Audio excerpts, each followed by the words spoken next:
নমস্কার বন্ধুরা, চম্পাস কিচেনে সবাইকে স্বাগত জানাই। আজকের রেসিপি হচ্ছে চিংড়ি মাছ দিয়ে মোচার ঘন্ট। খুব সহজে ঘরোয়া রান্নাটা আমি কি করে করি, চলো তার রেসিপিটা চটপট দেখে নেওয়া যাক। হিমোগ্লোবিন বাড়াতে মোচা কিন্তু আমাদের শরীরের জন্য ভীষণই উপকারী একটা জিনিস।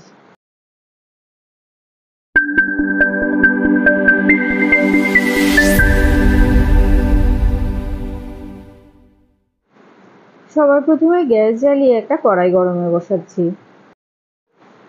গরম কড়াইতে এবারে দিয়ে দিচ্ছি 2 টেবিল স্পুন সর্ষের তেল।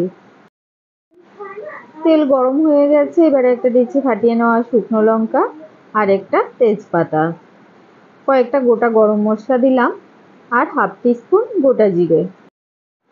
চিংড়ি মাছ ধুয়ে আগে থেকে পরিষ্কার করে রেখেছি, 250 গ্রাম চিংড়ি মাছ দিয়ে দিলাম। এবার এতে 1 টিস্পুন নুন, হাফ টিস্পুন হলুদ গুঁড়ো দিচ্ছি, 1/4 টিস্পুন কাশ্মীরি লঙ্কা গুঁড়ো দিলাম আর দিচ্ছি 1 টিস্পুন জিরে গুঁড়ো। সমস্ত গুঁড়ো মশলা চিংড়ি মাছের সাথে ভালো করে মিশিয়ে জাস্ট 30 থেকে 40 সেকেন্ড নাড়াচাড়া করে ভেজে নেব।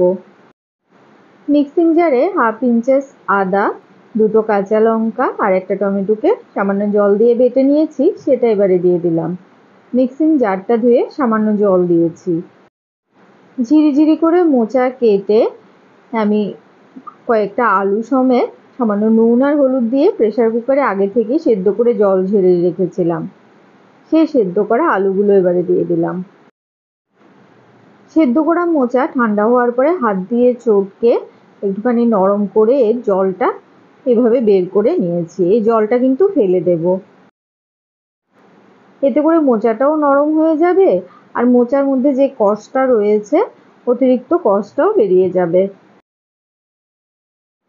এবারে সমস্ত কিছুকে বেশ ভালো করে মিশিয়ে কয়েক মিনিট কষিয়ে নেব।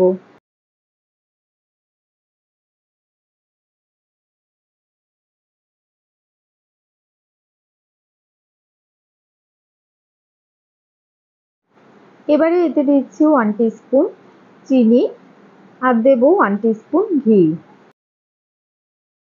গরম মশলা গুঁড়ো আর এতে দিচ্ছি না, খুব বেশি গরম মশলা ইউজ করলে কিন্তু আবার চিংড়ি মাছের যে সুন্দর একটা গন্ধ রয়েছে সেটা কমে যাবে। সমস্ত কিছু ভালো করে মিশিয়ে গ্যাসের আঁচ একদম লোতে করে দিয়ে মোটামুটি 5 মিনিটের জন্য এটাকে ঢেকে দিচ্ছি। এইদিকে আমার মোচা সেদ্ধ হতে হতে ততক্ষণে চলো জানালা দিয়ে অনেকক্ষণ ধরে একটা কাঠবিড়ালি লেজ নাড়াচ্ছে। এই যে দেখতে পাচ্ছ সামনের ছাদে কাঠবিড়ালিটা ঠিক 12টার দিকে এই জায়গাটায় বসে বসে কিচির কিচির করে আর লেজ নাড়ায়। এটাই আমি জানালা দিয়ে প্রায়শই কিন্তু দাঁড়িয়ে দেখি। রান্না করতে করতে জানালা দিয়ে একটু ওর লেজ দোলানো দেখে নিই, কি সুন্দর করে নাচতে থাকে দেখো।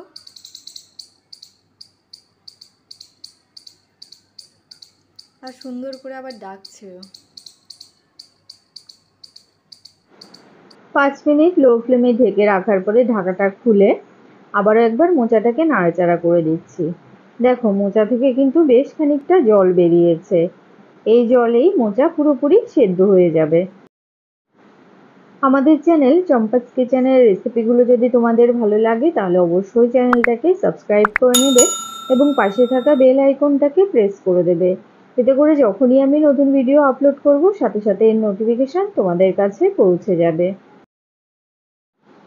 কথা বলতে বলতে এদিকে মোচার ঘন্টটাকে আমি নাড়াচাড়া করে এর সম্পূর্ণ জলটা কিন্তু বেশ ভালোভাবে শুকিয়ে নিয়েছি।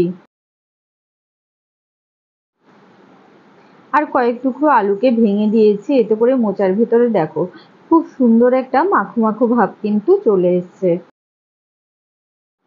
চিংড়ি মাছ দিয়ে মোচার ঘন্ট কিন্তু পরিবেশন করার জন্য একদম রেডি।